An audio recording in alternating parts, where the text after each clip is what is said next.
यशोदा देवी के दो बेटे थे, किशन और मदन। किशन गांव में ही रहता था, जबकि मदन अपनी पत्नी और बच्चों के साथ शहर में रहता था।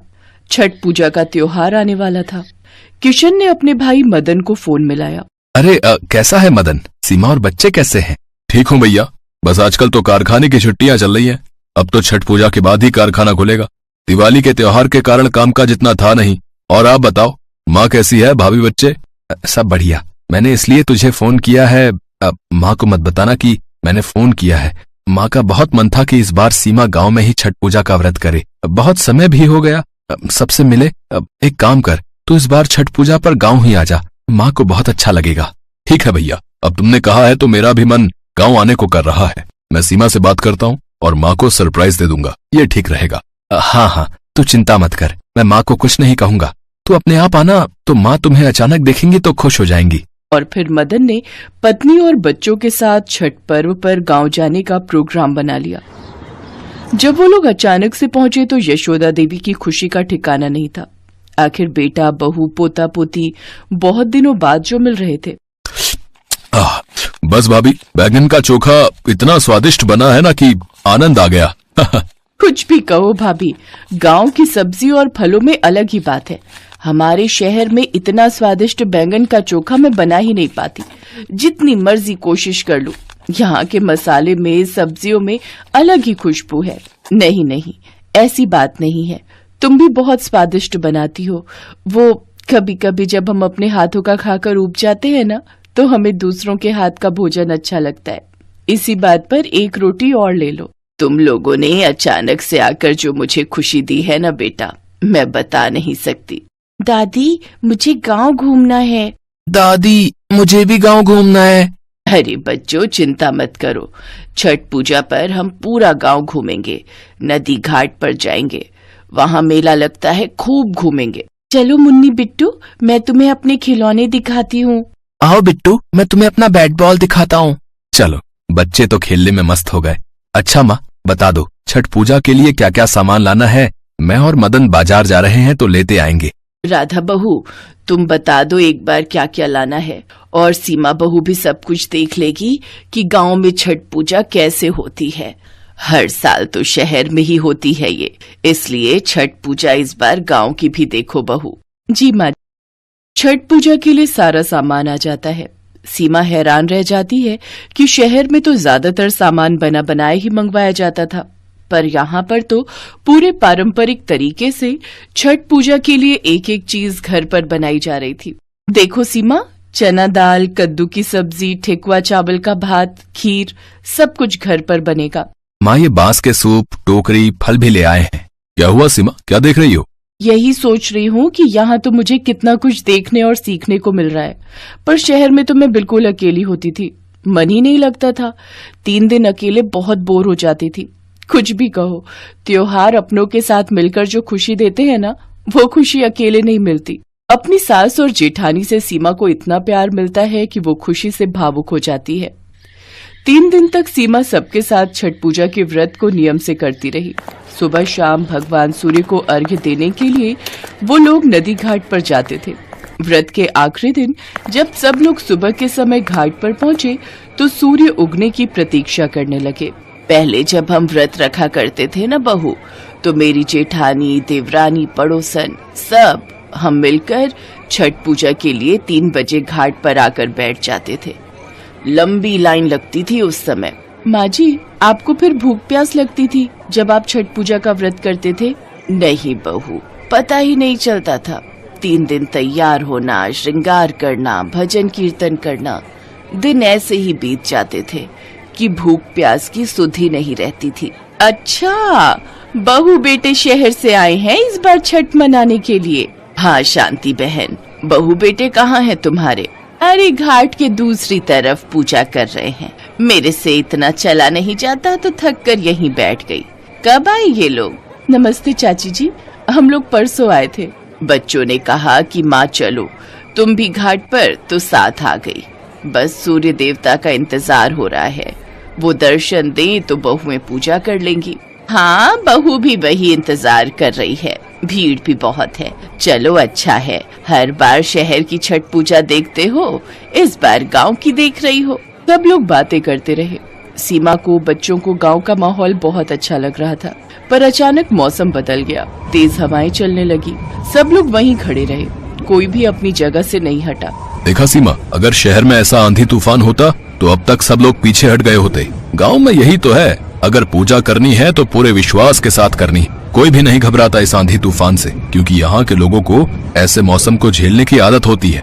आप बिल्कुल सही कह रहे हो। सचमुच विश्वास पर ही तो दुनिया कायम है। थोड़ी देर बाद मौसम ठीक हो जाता है। सूर्य भगवान के दर्शन हो जाते हैं।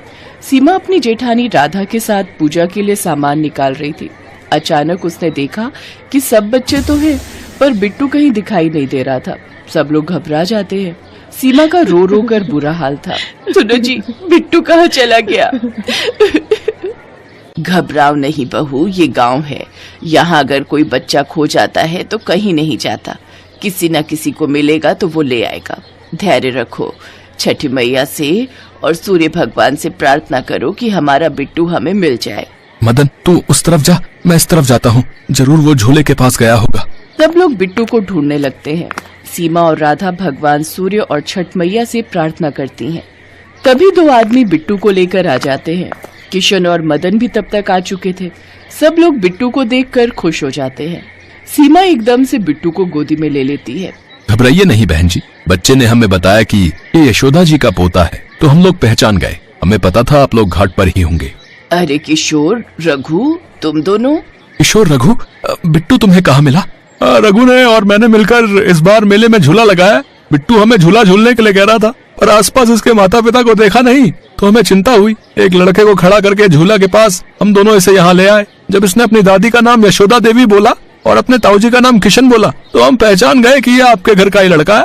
आपका बहुत बहुत शुक्रिया भाई साहब। किशोर, रघु, तुम दोनों ने सचमुच आज हमारे घर के लिए जो किया है वो तारीफ के काबिल है। माताजी, ये तो हमारा फर्ज था, है?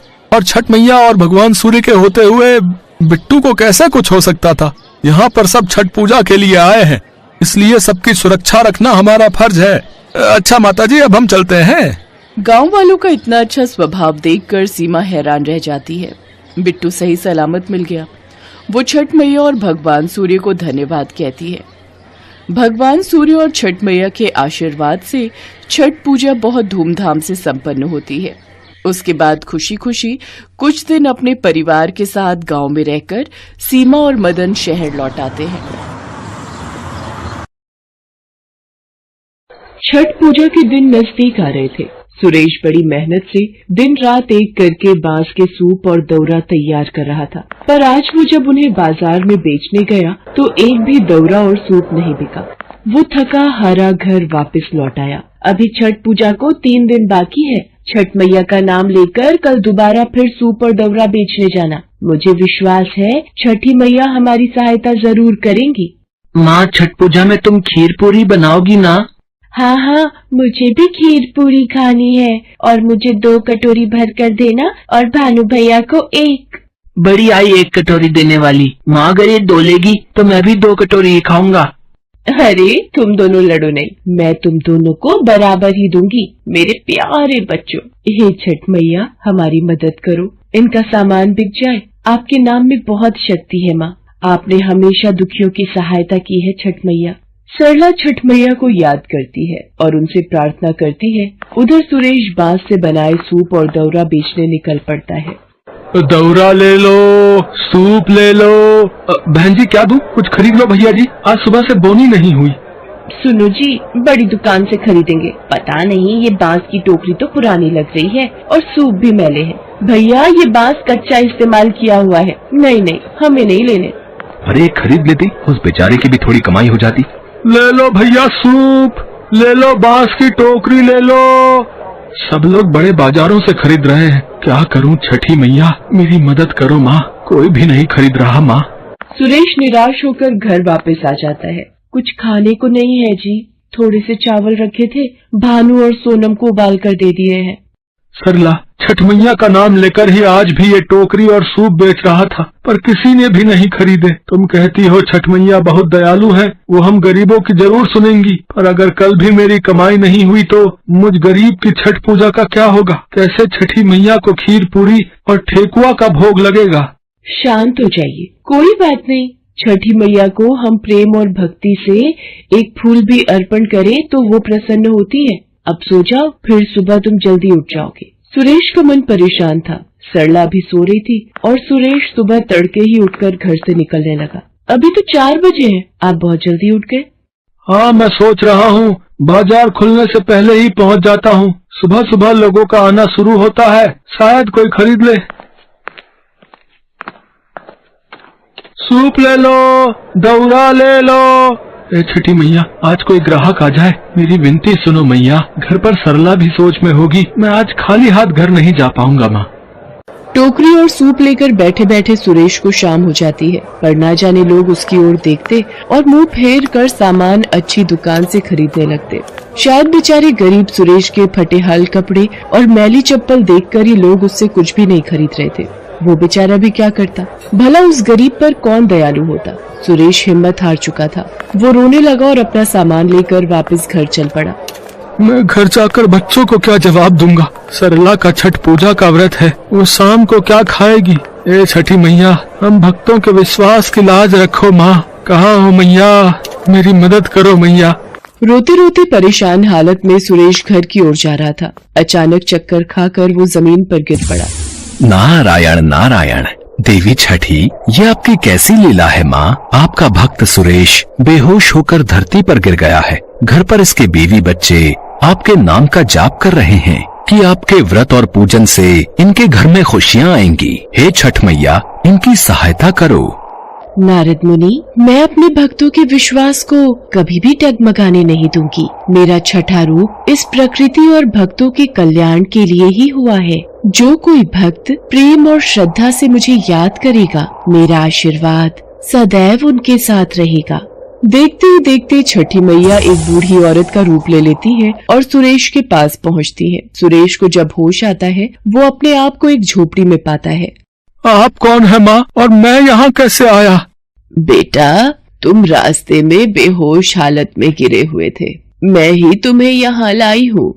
माँ, आपका बहुत बहुत शुक्रिया। अब मैं चलता हूँ। घर में सरला और बच्चे मेरी राह देख रहे होंगे। आपने मेरी मदद की माँ। मेरे पास उपहार स्वरूप में आपको देने के लिए ये दौरा और सूप है। माँ, ये एक दौरा और सूप आप मेरी तरफ से रखो। आज छठ मैया की पूजा है, आप भी तो माँ समान हो। खुश रहो बेटा, ये उपहार मुझे बहुत प्रिय है। ये लो बेटा, ये पोटली में छठी मैया का प्रसाद है, इसे मेरी तरफ से रख लो। बूढ़ी अम्मा से विदा लेकर सुरेश अपने घर की ओर चल पड़ता है, पर अभी भी सुरेश चिंता में ही था। देवी छठी, क्या सुरेश आपका आशीर्वाद पाकर चिंताओं से मुक्त होगा? नारद मुनि, मेरे भक्त संपूर्ण विधि विधान से मेरे व्रत को रखते हैं। सरला ने भी मेरे नाम का दीपक जलाकर मेरी पूजा की है, फिर भला मैं उसे पूजा का मीठा फल दिए बिना कैसे रह सकती हूँ? और फिर छठी मैया मुस्कुरा देती है। उधर सुरेश घर पहुँचता है। अरे, आप कहाँ रह गए थे?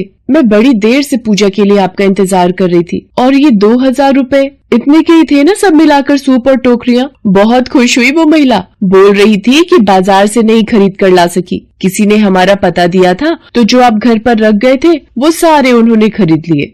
क्या? पर ऐसे तो कभी कोई खरीदने नहीं आया, और वो भी इतने सारे खरीद लिए। ए छठी मैया, आपकी लीला न्यारी है। सुरेश सरला को बेहोश होने और उन बूढ़ी अम्मा के मिलने की बात बताता है। अचानक उसे याद आता है कि उन बूढ़ी अम्मा ने सुरेश को छठ पूजा का प्रसाद दिया था। जैसे ही सुरेश प्रसाद की पोटली खोलता है, सुरेश और सरला दोनों हैरान रह जाते हैं। सोने के सिक्के?